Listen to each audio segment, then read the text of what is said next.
For millions of Africans who want and need to connect with the rest of the world, the wait is over.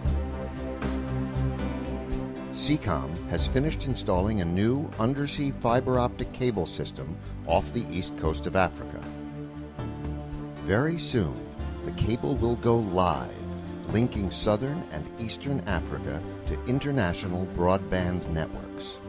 When we speak about what's happening with the internet and the leaps and bounds we're going through, it ultimately comes down to the success of fiber optics. The ability to move data and video and voice across what is a strand of glass. My name is Brian Herlihy, the CEO and founder of Seacom. We started this project with a vision of creating the first submarine fiber optic cable to connect South and East Africa to the rest of the global networks in the world. Installing a submarine fiber optic cable is a complicated process. It requires careful planning and precise execution. Seacom chose Tyco Telecommunications to undertake the project. When commencing a project like this, the timing and the logistics are very, very important. So the organization is tremendous and it's got to be right.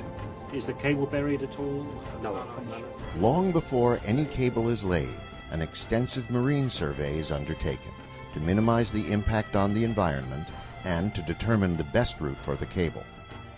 3 ships were deployed to lay the Seacom cable. One ship began in Egypt and headed south. A second started in India and worked westward. The third and largest ship, the Tyco Resolute, began in South Africa and traveled north.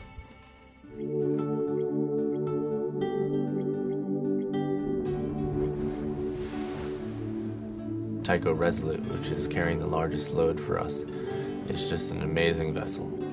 Ultimately, it's going to deliver one of the most important pieces of infrastructure for East Africa. The Resolute is a technological marvel. It uses a dynamic positioning system to ensure that the cable is laid exactly where it should be. But despite all of the computers on board, much of the work is still done by hand. It's a big job, but the crew is up to the task. The ship's hold stores thousands of kilometers of cable, which is paid out as the Resolute travels north.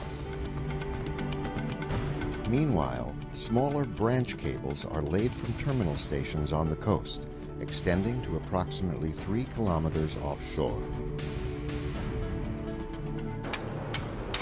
The Resolute must stop and pick up the branch cables off the seafloor in order to connect them to the main cable.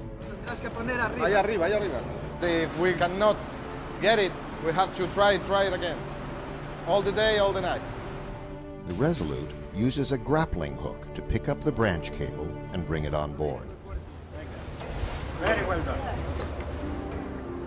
Once the branch cable is recovered, it's brought into the ship's laboratory, where engineers splice it to the main cable.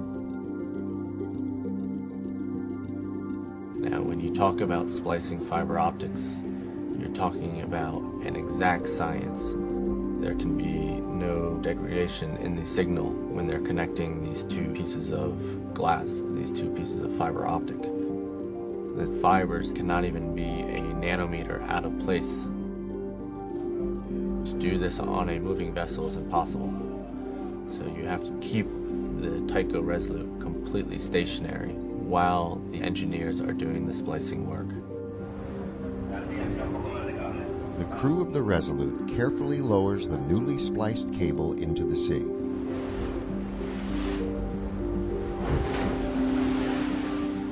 This process of joining the cables proceeds until there is one continuous system that's integrated with the global fiber network.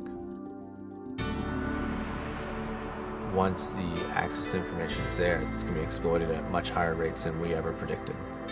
People speak about Seacom being able to access global information, but there's a huge amount of African information that needs to be exported to the world too. The next Google could or should be coming out of Africa. It's going to transform the productivity, it's going to transform the way people are doing business, it's going to transform the trust that people have in each other.